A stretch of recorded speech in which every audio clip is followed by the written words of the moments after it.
Sea de bendición un día más, abrir los ojos, poder levantarnos para buscar del Señor es una muestra de su misericordia y poder, es muestra de su fidelidad.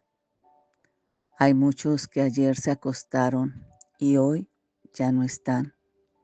Y la pregunta es, ¿en qué situación estarían para darle cuentas a Dios de su forma de vivir? Hemos experimentado muchas veces una mente de confusión, pues no sabemos a quién servirle. Si a Dios, hablando de sus grandezas, de su carácter, de su poder, de su autoridad, o quedarnos sirviéndole a un mundo que nos condena, que nos señala, que nos roba la paz, que nos mantiene en situaciones volátiles, cambiantes. Hoy sí y ahora más tarde, quién sabe.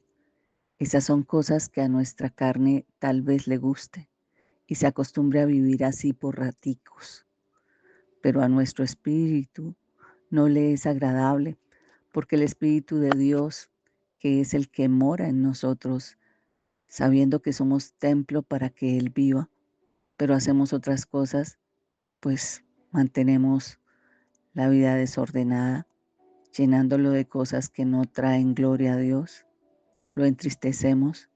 Entonces, ¿cuál será el resultado de nuestra existencia? Una palabra para el Espíritu con Jenny Joya le trae nueva enseñanza para que usted sea fortalecido y madurado espiritualmente. El no entender que somos de Dios y que debemos vivir para Él, que su voluntad sea cumplida en cada uno de nosotros, nos hace escuchar como hoy he llamado este devocional, la doble lealtad. La palabra que nos respalda es la continuación del versículo del libro de Santiago capítulo 4. Hoy con el versículo del 4 al 6. Dice la palabra: oh gente adúltera, ¿no saben qué es la amistad con el mundo? ¿No saben que la amistad con el mundo es enemistad con Dios? Si alguien quiere ser amigo del mundo, se vuelve enemigo de Dios.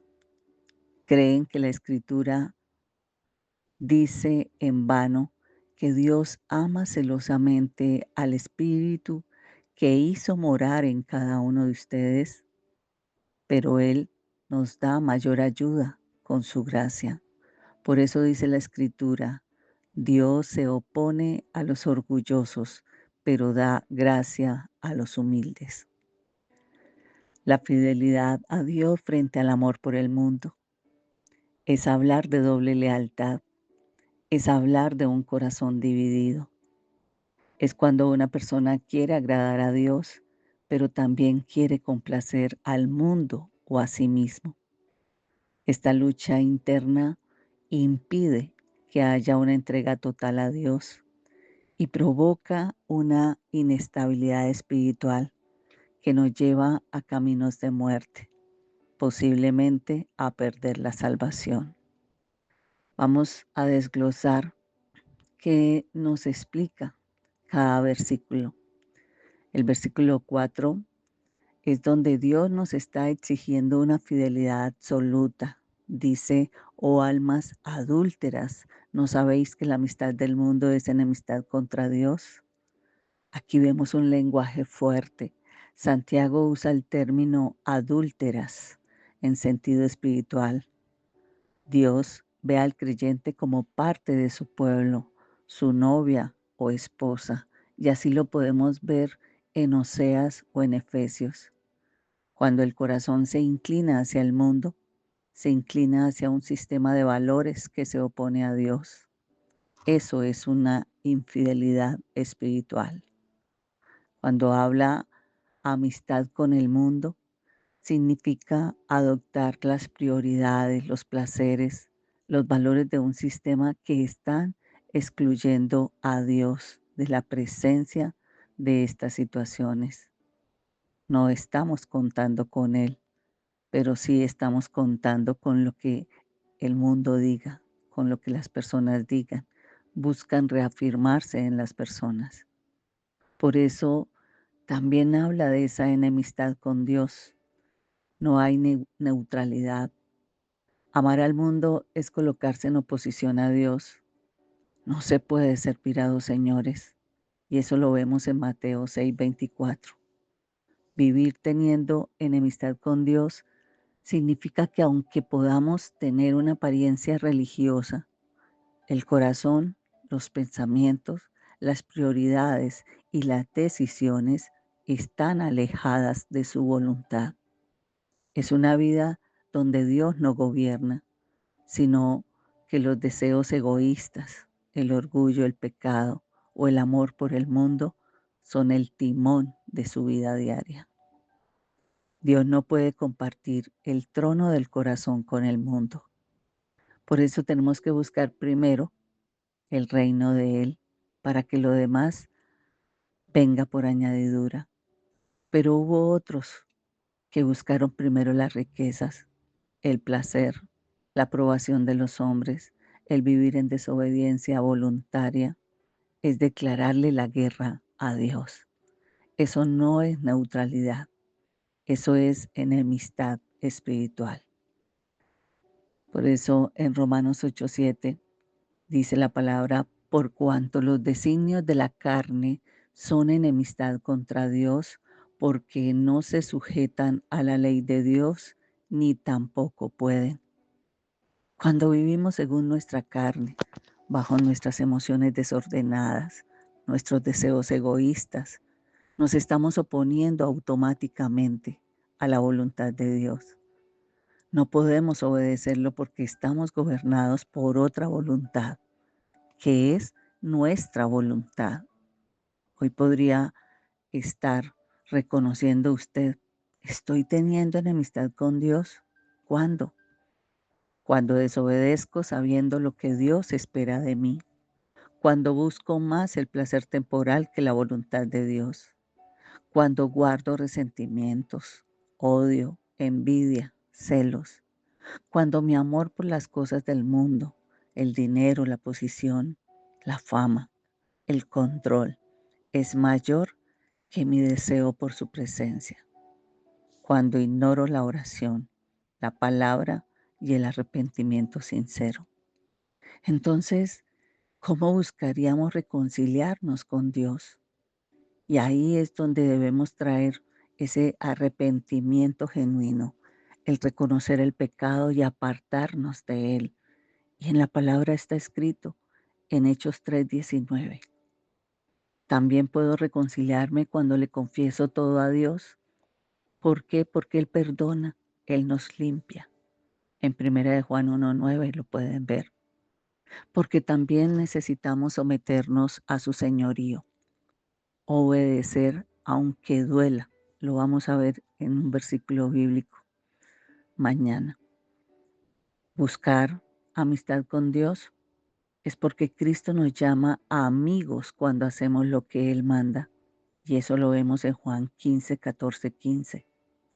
Y porque renovar la mente es dejar de pensar como el mundo y ser transformado por su palabra.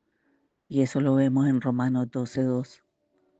La enemistad con Dios es una condición espiritual bastante peligrosa, pero no es definitiva, porque si hay arrepentimiento, hay confesión y hay entrega, pues Dios traerá restauración. Pero Dios no quiere ser tu juez, sino tu Padre, tu amigo. Hoy puedes romper esa alianza que has tenido con el mundo y volver al corazón de Dios. Pregúntate, ¿a qué le estás siendo fiel? ¿A la voluntad de Dios o a los valores del mundo? En el versículo 5, el orgullo humano se resiste a Dios. Por eso dice, ¿o pensáis que la Escritura dice en vano? El Espíritu que Él ha hecho morar en nosotros nos anhela celosamente. Dios ha puesto su Espíritu en nosotros. Lo puede ver en 1 Corintios 6:19. Ese Espíritu no tolera rivales. Ese Espíritu nos anhela celosamente como una esposa, como un esposo que ama profundamente a su esposa. Cuando vivimos divididos entre Dios y el mundo, el Espíritu Santo se contrista. Lo vemos en Efesios 4:30. Su presencia nos busca continuamente para guiarnos de vuelta a tener esa comunión con Dios. Dios no comparte su trono con nadie, así que hoy pregúntese si le está permitiendo al Espíritu Santo que lo dirija completamente. Y en el versículo 6, la gracia de Dios es más poderosa que nuestro fracaso. Dice, pero él da mayor gracia. Por esto dice, Dios resiste a los soberbios y da gracia a los humildes. Aunque hayamos fallado, Dios nos da mayor gracia. Dios nos da su perdón y el poder para ser restaurados siempre. Siempre van a estar disponibles. Pero hay una condición, la humildad. El orgullo es resistido por Dios, como si Él se volviera en su contra. Pero al humilde, el que reconoce su necesidad, le concede grande gracia en abundancia. La humildad abre la puerta a la restauración. ¿Está usted rindiendo su orgullo para recibir la gracia de Dios? Santiago 4:6 del capítulo 4 nos confronta con una verdad poderosa. No podemos tener doble lealtad. Dios nos está llamando a una relación exclusiva, pura y honesta con Él. Y aunque tengamos luchas internas, la gracia de Dios es suficiente para restaurarnos, para capacitarnos, si venimos a Él con humildad. No olvide compartir esta palabra, que sea de edificación a su vida y a la de otros también. Bendiciones.